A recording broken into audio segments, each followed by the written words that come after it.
ನಮಸ್ತೆ ಸ್ನೇಹಿತರೆ. ಶ್ರೀ ಗಣಪತಿ ಸ್ತವಂ. ಬ್ರಹ್ಮ ವಿಷ್ಣು ಮಹೇಶ ಊಚುಃ ಅಜಂ ನಿರ್ವಿಕಲ್ಪಂ ನಿರಾಕಾರಮೇಕಂ ನಿರಾನಂದಮದ್ವೈತಮಾನಂದಪೂರ್ಣಂ ಪರಂ ನಿರ್ಗುಣಂ ನಿರ್ವಿಶೇಷಂ ನಿರೀಹಂ ಪರಂ ನಿರ್ಗುಣಂ ನಿರ್ವಿಶೇಷಂ ನಿರೀಹಂ ಪರಬ್ರಹ್ಮರೂಪಂ ಗಣೇಶಂ ಭಜೇಮ ಗಣೇಶಂ ಭಜೇಮ ಗುಣಾತೀತಮಾದ್ಯಂ ಚಿದಾನಂದರೂಪಂ ಚಿದಾಭಾಸಕಂ ಸರ್ವಗಂ ಜ್ಞಾನಗಮ್ಯಹಂ ಜ್ಞಾನಗಮ್ಯಮಂ ಮುನಿಧ್ಯೇಯಮಾಕಾಶರೂಪಂ ಮುನಿಧ್ಯೇಯಮಾಕಾಶರೂಪಂ ಪರಮೇಶಂ ಪರಬ್ರಹ್ಮರೂಪಂ ಪರಬ್ರಹ್ಮರೂಪಂ ಗಣೇಶಂ ಭಜೇಮ ಗಣೇಶಂ ಭಜೇಮ ಜಗತ್ಕಾರಣಂ ಕಾರಣಜ್ಞಾನರೂಪಂ ಸುರಾದಿಂ ಸುಗಾದಿಂ ಯುಗಾದಿಂ ಗಣೇಶಂ ಗಣೇಶಂ ಜಗದ್ವ್ಯಾಪಿನಂ ವಿಶ್ವವಂದ್ಯಂ ಜಗದ್ವ್ಯಾಪಿನಂ ವಿಶ್ವವಂದ್ಯಂ ಸುರೇಶಂ ಪರಬ್ರಹ್ಮರೂಪಂ ಗಣೇಶಂ ಭಜೇಮ ಗಣೇಶಂ ಭಜೇಮ ರಜೋಯೋಗತೋ ಬ್ರಹ್ಮರೂಪಂ ರಜೋಯೋಗತೋ ಬ್ರಹ್ಮರೂಪಂ ಶ್ರುತಿಘ್ನಂ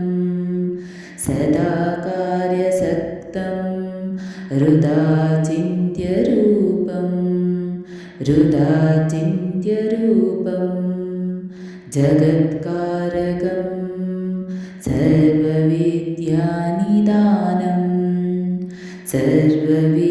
ಸರ್ವವಿದ್ಯಾನಿದಾನಂ ಪರಬ್ರಹ್ಮರೂಪಂ ಗಣೇಶಂ ನತಾಸ್ಮಃ ಗಣೇಶಂ ನತಾಸ್ಮಃ ಸದಾ ಸತ್ವಯೋಗಂ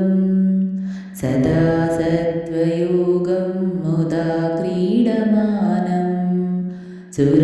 ಸುರಾರೀನ್ವರಂತಂ ಜಗತ್ಪಾಲಯಂತಂ ಅನೇಕಾವತಾರಂ ನಿಜಜ್ಞಾನಹಾರಂ ನಿಜಜ್ಞಾನಹಾರಂ ಸದಾ ವಿಷ್ಣುರೂಪಂ ಸದಾ ವಿಷ್ಣುರೂಪಂ ಗಣೇಶಂ ನಮಾಮಃ ಗಣೇಶಂ ನಮಾಮಃ ತಮೋಯೋಗಿನಂ ತಮೋಯೋಗಿನಂ ರುದ್ರರೂಪಂ ತ್ರಿನೇತ್ರಂ ಜಗದ್ಧಾರಕಂ ತಾರಕಂ ಜ್ಞಾನಹೇತುಂ ಅನೇಕಾಗಮೈ ಸ್ವಂ ಜನಂ ಬೋಧಯಂತಂ ಬೋಧಯಂತಂ ಸದಾ ಸರ್ವರೂಪಂ ಗಣೇಶಂ ನಮಾಮಃ ಗಣೇಶಂ ನಮಾಮಃ ತಮಸ್ತೋಮಹಾರಂ ಜನಾಜ್ಞಾನಹಾರಂ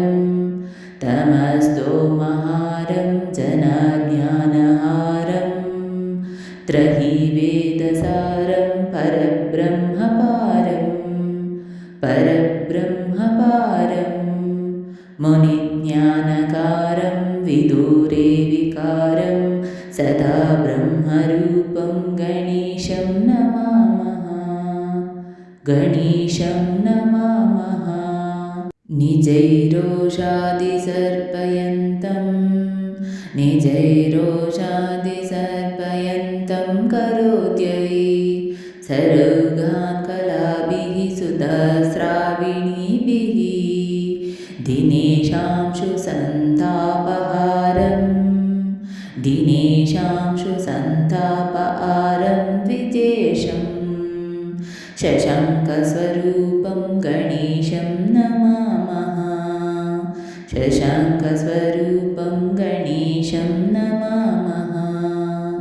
प्रकाशस्वरूपं नभो वायुरूपं प्रकाशस्वरूपं नभो वायुरूपं विकारादिहेतुं कलाकालभूतम्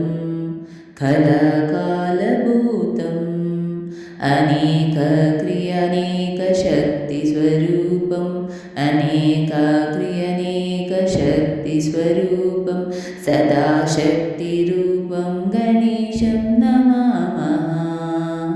सदा शक्तिरूपं गणेशं नमामः प्रधानस्वरूपं महतत्वरूपं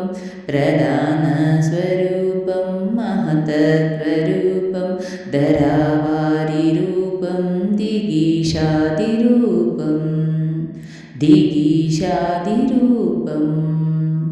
असत्सत्त्वरूपं जगदेतुभूतम्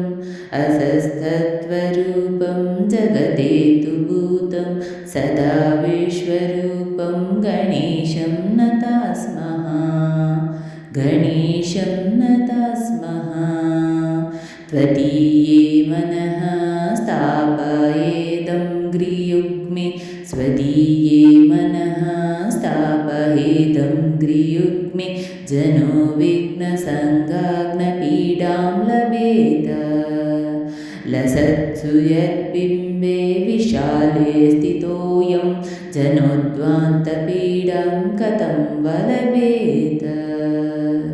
जनोद्वान्तपीडां कथं वलभेत जनोद्वान्तपीडां कथं वलभेत इति श्रीगणेशस्तवं सम्पूर्णम्।